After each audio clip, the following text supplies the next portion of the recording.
Well, it's great to be able to be here with you this morning. As was mentioned, I went to Japan in 2008. So I probably would have first made this sort of presentation at this church probably around 2006, 2007. So it's been such an encouragement through the years to have your support and your prayers. So throughout this morning's message, it's going to be a mix of reflections of what the Lord has been teaching me and also what he's been doing in Japan. And when I had gone to Bible college, one of the hymns that I went to Prairie Bible College, but when I was at Prairie Bible College, one of the hymns that we had to sing in one of our upper level intercultural studies classes was the church's one foundation. And so every day through this course, we reflected on this song, and I think now it probably means more to me than it did even back then. I'm sorry, I didn't realize the screens were the size that they were, so it's probably very, very tiny. Hopefully you're familiar with the hymn enough to follow along. But it says, "The church's one foundation is Jesus Christ, her Lord. She is the new creation by water and the word. From heaven he came and bought her to be his holy bride, and to be his holy bride. And with his own blood he bought her, and for her life he died." And of course the hymn goes on from there. But as I was reflecting on this hymn recently, I was just reminded again how precious the church is to the Lord. And I don't know about you, but sometimes I can take church for granted. And working in a church planting organization too, it's something that's just part of everyday life. It's now part of my work. And so it can be easy to miss out on the fact that the church is something that's really precious to the Lord. It can be easy to focus in on the disagreements we have, the bumps on the road, the obstacles.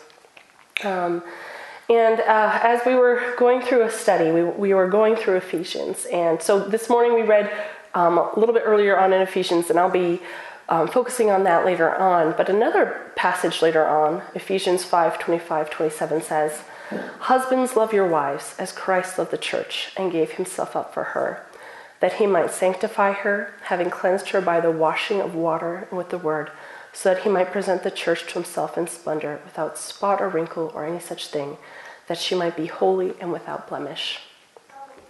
And of course, I think we're very familiar with this passage in context of seminars about marriage or sermons about marriage. And if we look very deeply, it actually is a very deep theological reflection on what Christ has done for the church as well, and the care that he has for her. And a book that I had been reading is called The Loveliest Place, The Beauty and Glory of the Church. And it said, "What must it be like to be admired by the sinless Son of God? Rather than admire her, we imagine he must identify her failures, her shortcomings, and the loathsome sin that so often spoils her garments. Instead, through the eyes of a bridegroom transfixed upon his bride, Christ invites our gaze with the attention-grabbing, 'Behold.' Her beauty commands awe, wonder, and astonishment. The church is beautiful because the lens through which Christ regards her is his cross, the focal point of blood, righteousness, forgiveness, union, justification, regeneration, and grace. His cross makes her beautiful. His perfection makes her beautiful. It is his sacrificial, substitutionary, sinless blood that washes her garments as white as snow. And the cross of Christ makes her beautiful not only inwardly by justification, but also outwardly through sanctification.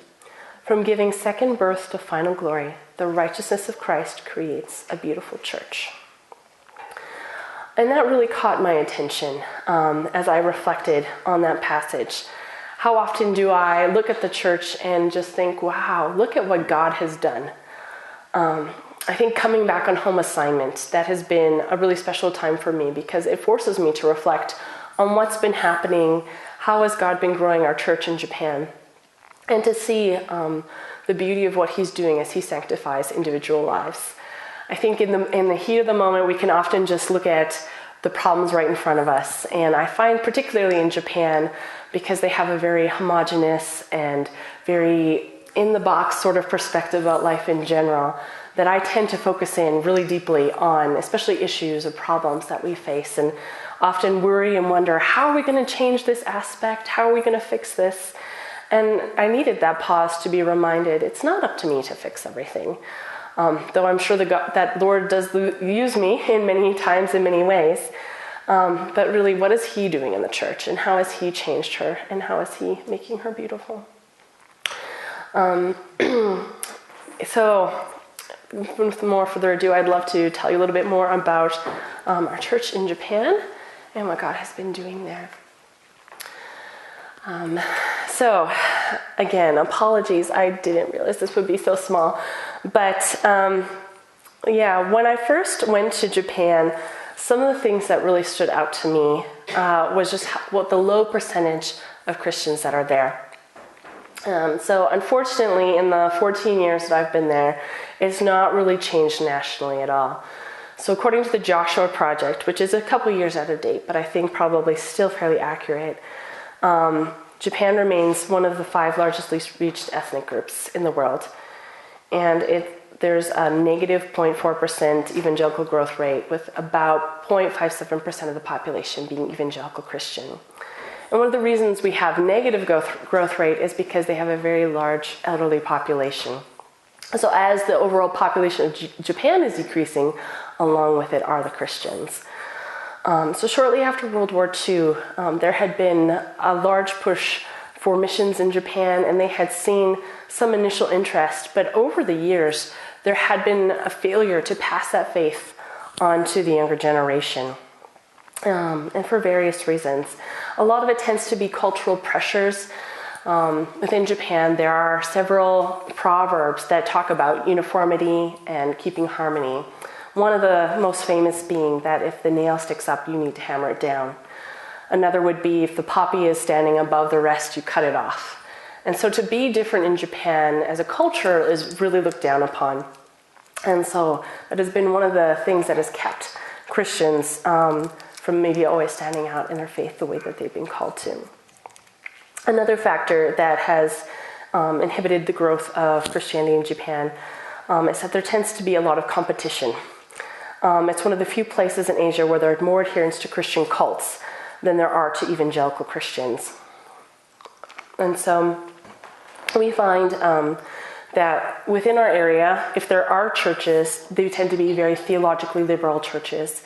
There's also a high percentage of Mormons, Jehovah's Witnesses, the Unification Church, and then other Christian cults that have originated in China and South Korea. And many of them have syncretized Buddhism and Christianity and all sorts of things and have the word church behind them. And so if we're on the street talking to people, very often the first question we get is, are you Jehovah's Witness, or are you Mormon, or are you XYZ group? And so just having a concept of what the church is very difficult for non-Christian Japanese people. And so back in 2008, I went to Japan, and I went to language school for 2 years, and in 2010 moved to the city of Fukuoka. It's the 5th largest city within Japan, but not very well known within Canada. And just as a review, I know you've heard this many times before, but at that point we just had this tiny little rented room, and we met with myself, one other missionary couple, a Japanese pastor, and a Korean couple. We had another couple working alongside our Pioneers team, but they were doing an independent house church about an hour away from us. And so just the very few people at that very first beginning. And my vision was kids outreach at church. I had grown up going to Pinecrest Camp and doing kids events at church, Sunday school. And when I was old enough, I helped out with Kids Club, and I thought that's what I'd do. However, in that tiny little building, there wasn't room for kids events, and the person who was renting below us said we couldn't make any noise except on Sundays. So our pastor said, "You're the youngest person on the team." At that point, I would have been about 24, 25. And he said, "I really have the desire that we do outreach for college students." That's how he had been led to the Lord. And so that's what I found myself doing for the first portion of my ministry in Japan. So we'd go on to local university, meet people at the dining hall.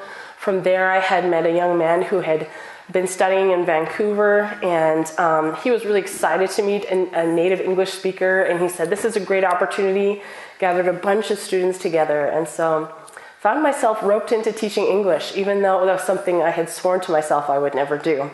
So the Lord has an ironic way of changing our plans on us for ways that he knows will work out much better than we thought. And so, during those early years, our church gained a lot of college students, and we soon began to grow. It seemed like a very slow start, but then suddenly once we got a few people, it seemed to really gain momentum. And so, as you can see, that's the inside of what our church looked like. We kind of used it as a multi-purpose space. We had the chairs there lined up for the service, but then if we would have different outreaches, like the top on the right-hand side is a ladies' tea, and then the bottom was like a dinner that we had with everyone. You could see as soon as there's a few tables in there, it got pretty crowded pretty quickly. And so we started asking the Lord, what's next? How are we going to be able to grow as a church? And at that point, we were having about 35 to 40 people attend weekly, which for Japan, that's pretty average. And so we started praying. We went around and looked at different spaces. One of them was a convenience store that was being refurbished. Another one was at the bottom part of an apartment building. But each application was denied. And so we started to pray, like, God, finding a space that's going to be big enough, but within our budget looks like we're going to need a miracle. Could you please provide for us? And so that would have been about 2015, 16 that we were praying for this. And a young man who used to live in Fukuoka City had recently moved back a block away from the church to be with his parents. They were getting near retirement, and it's Japanese custom that the oldest son take care of his parents when they retire. And so he was thinking, if I don't transition back to the city, it's going to be hard to get a new job. Anyway, he decided that he wanted to attend our church instead of the church that his parents were attending at the time. And as he was attending our prayer meetings, he took home one of our bulletins that was asking for prayer about the church. And so he took it home and he just left it on his coffee table. Meanwhile, his father, many, many years before, had gone to seminary, wanted to be a pastor, but had also studied to be a vet. And he wanted to do both things at the same time, but through the years, he and his wife couldn't have kids, and so they had adopted. So the son who is coming back to take care of him was actually adopted.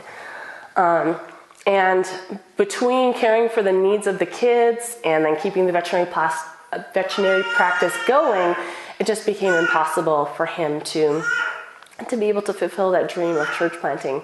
And so, coming back to that coffee table, so this veterinarian is now looking at this brochure, and at first he was like, why is my son such a slob? Like, why is he at home? He's making a mess. But as he read through that brochure, he felt God's conviction that this is the time, that dream you had many years ago of this place being a church plant, this is it. And so he sold the veterinarian practice to our church for a discounted price. And so it's now refurbished and is a church. So if you can kind of see, it's not the best picture, but there's all these pillars within the sanctuary. That's because those were all various rooms within the veterinary clinic once upon a time. But as inconvenient as sometimes the support beams can be, our pastor often jokes that they're there to remind us of all the obstacles along the way that the Lord had cleared to get us to where we are. So that happened 2016, 2017, that we were able to finally purchase a building. And the group that I'm with is the Japan Evangelical Church Association. So it's a national run organization. It's a group of Japanese pastors from across Japan who have grouped together. And all of their churches were once upon a time planted by missionaries. Most of them are either with OMF or Team or Send. But because they're all interdenominational and there wasn't a denominational association, they still felt this need for fellowship. And so our church was also planted in conjunction with them, and it was the first church plant that the Japanese pastors had together decided they wanted to support. And so they were really instrumental in helping us find find the means to be able to purchase the building, because that would have been quite difficult to do on our own. And so after we moved into this new building, so this would have been about the time of my last home assignment, 2017. And when I was on home assignment, the Lord brought a couple families with children into the building.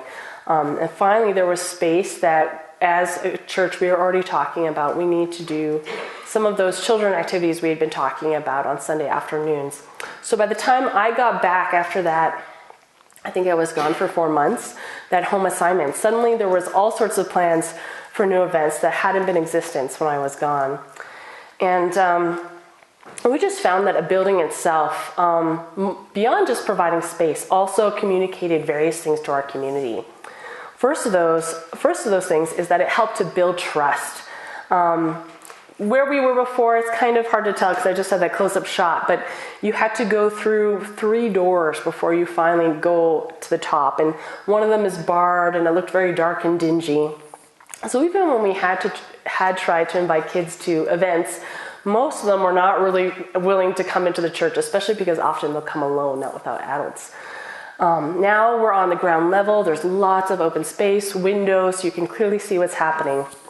And so when we advertised to the local schools that we're having kids events, we quickly found that there would be 30, 40 kids willing to come.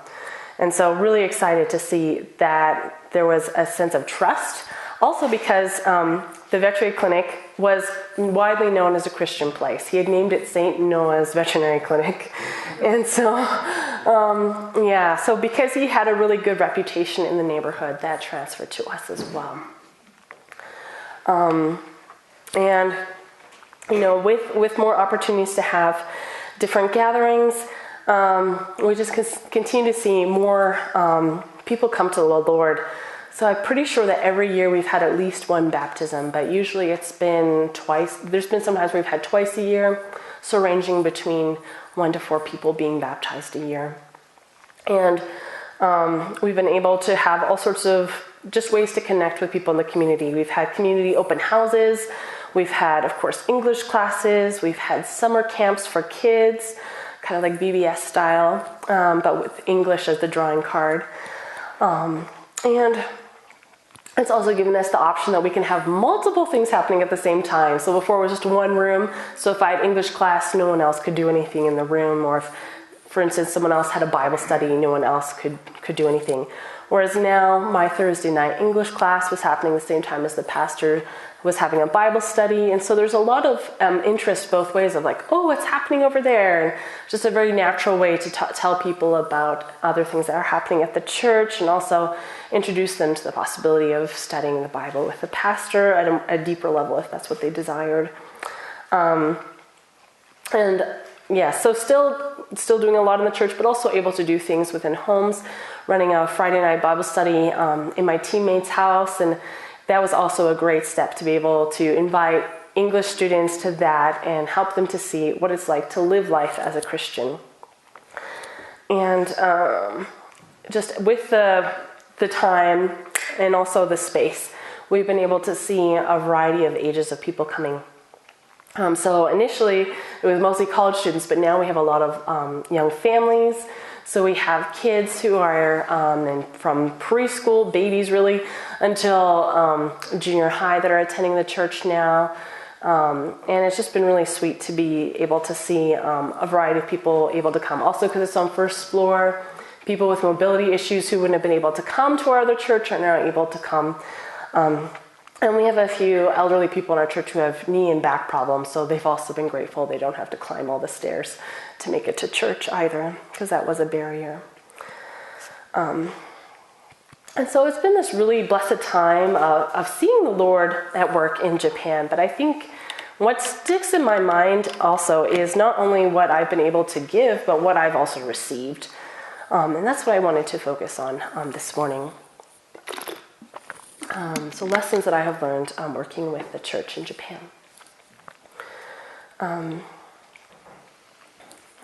So that's where I wanted to bring in the verse that was read this morning, Ephesians 4:1-6. As I have focused on this verse over the years, I've come to see that it's not just a feel-good pep talk, but really it's a command. If I think about international missions, especially before going, it can be very easy to be idealistic, and it's just going to be wonderful. This is what God wants. It's going to be perfect, but life is very rarely perfect. And going overseas introduces you to the fact that if there can be communication bumps even in your first language, then that gets much bigger when you're going across the cultural divide. And I think that when Paul gives us this command to walk in humility and gentleness with patience, bearing in love, it's really a necessary reminder because it doesn't come naturally to us. And that eagerness to maintain unity. It's really easy when we're in conflict or we see different ways to do things to be like, no, this is the way we should go. And often that's at the cost of unity and love for our brothers and sisters in the Lord. And just to be reminded that even when those differences can get under our skin, that we are still one body and one spirit. And just over and over again, that this has been a reminder to stay the course, that loving these people is important. And, even just as I mentioned before, Japan really does emphasize unity and harmony, but very often that can be mistaken, I think, for uniformity, that everyone should be exactly the same. So as a case in point, sorry? Oh, sorry, I thought I heard my name. Sorry, my daughter. That's why I'm so sorry. Yeah. So case in point, if little kids in Japan are born with like dark brown hair, like it's slightly lighter than everyone else's, very often people will dye it black so it looks like everyone else. So they're not teased at school. And so to be exactly the same is very highly valued, which I feel is very different from life here. And so I think even as a church, trying to work out what is the difference between uniformity being the same and actually what the Bible talks about in unity. And coming to see that that God does make us different, but their unity isn't on looking the same or acting the same, but it's on Christ, that it is through Him that we are one. And another thing that's really stood out in mind is how in the English Bible, we don't really separate between a plural you and a singular you, but that in the English language, it's kind of ambiguous. However, in Japanese, it's very clearly distinct when you're talking plural you or a singular you.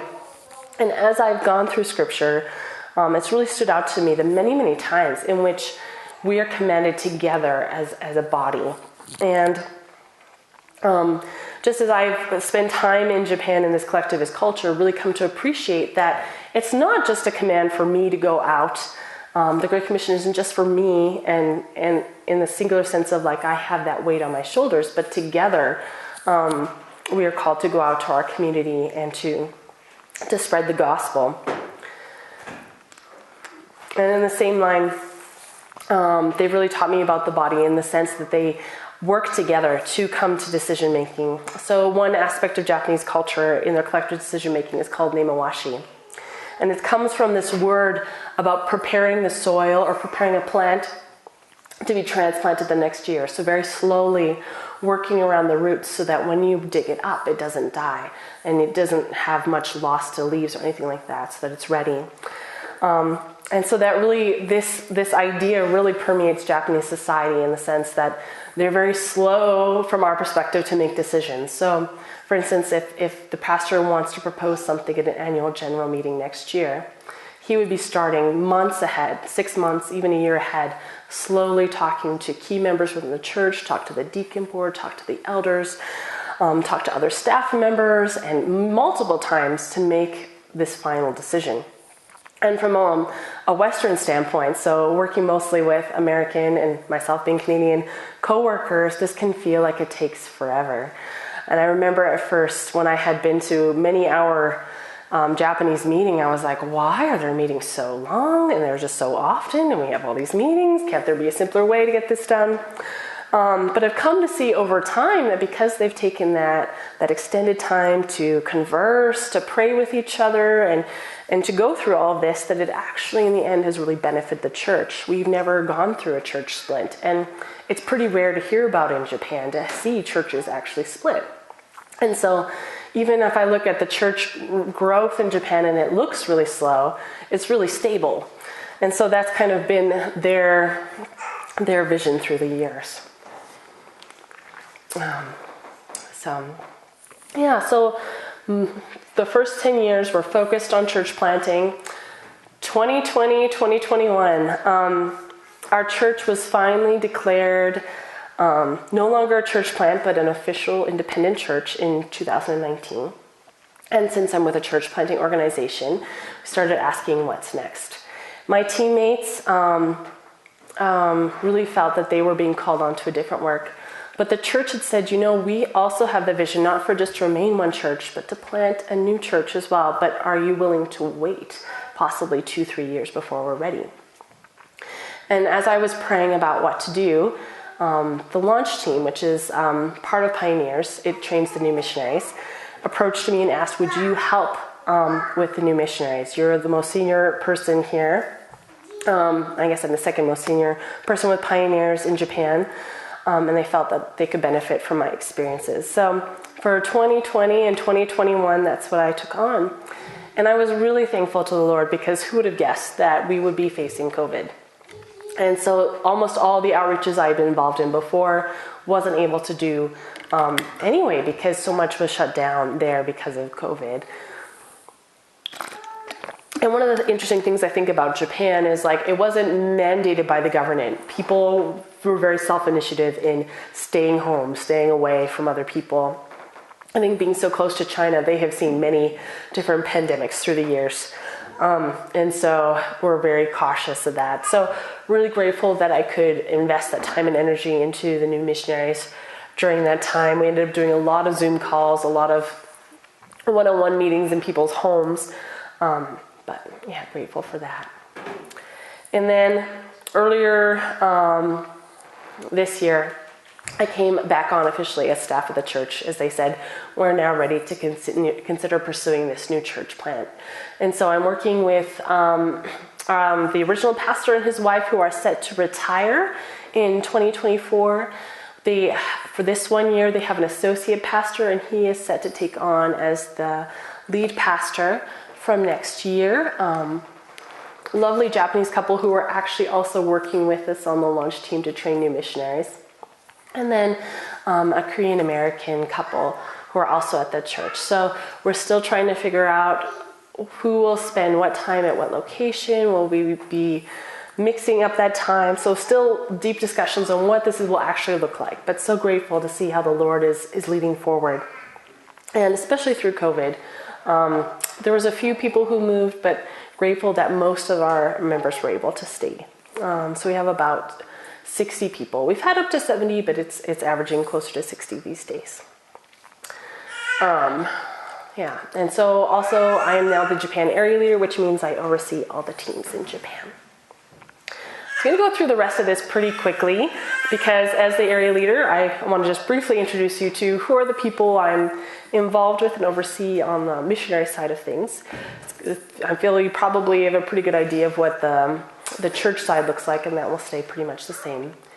So when I first went on a survey trip in 2006, there was one team and one new work about to start off, and that was the group that I joined. And there were 4 families.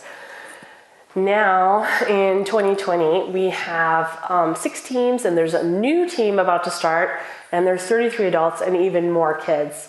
We have a ton of kids, so it's been really cool to see that.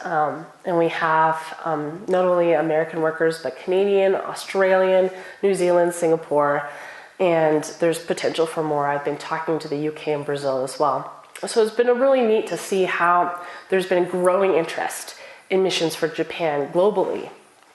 And so we've got our different teams. There's the launch team, which is the training team, which I mentioned before.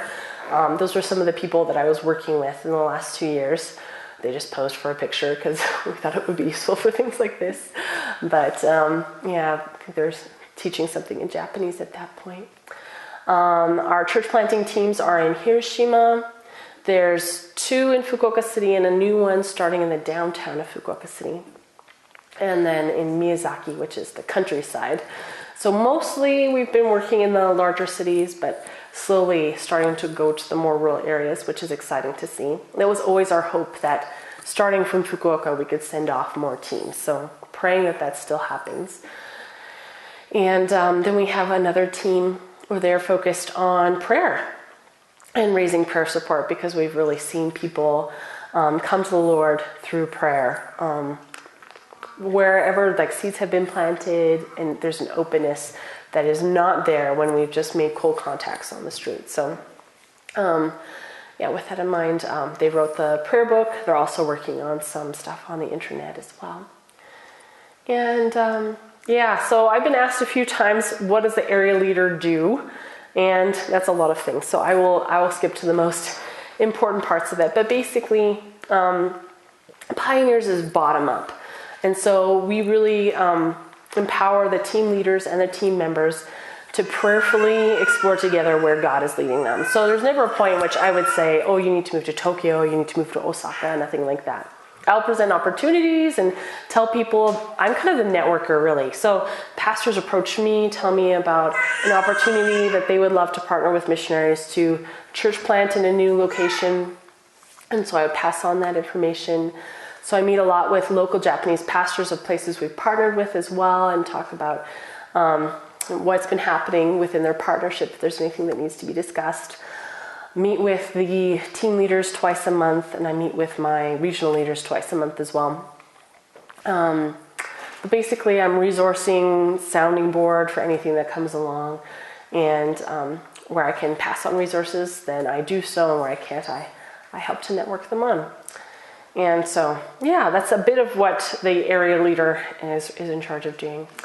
But I think, the part that really gets me excited is when people come to faith. And, in this picture here is one of my English class students who came when she was 6 years old, and now she's in junior high. And there are times where we've seen people come to faith relatively quickly within a year or so. For other people, it's many, many years of knowing them. But just a joy to be able to see people like her, where there's small little steps of faith. Whether it was just an interest in a Bible story that I read in English class, which led to coming to other children's ministries, and then which led to Sunday school, which led to bringing her mom, and her mom ended up getting baptized through all of that as well. But it's just been a joy to continue to see how God is opening hearts in Japan, and I pray that you would continue to lift us all up as well. Thank you so much.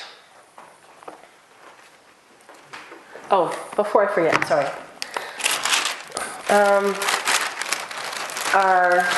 Our pastor's wife likes to make these magnets, and she puts a Japanese kanji on there and then a Bible verse. So this one is love, and then it's John 13, 34 through 35, and just a little thank you note that she's written that I'd love to pass on to you as well. And then, some calligraphy as well. This one is Romans 15:13. Just a little thank you for your continued support, and thank you for your prayers.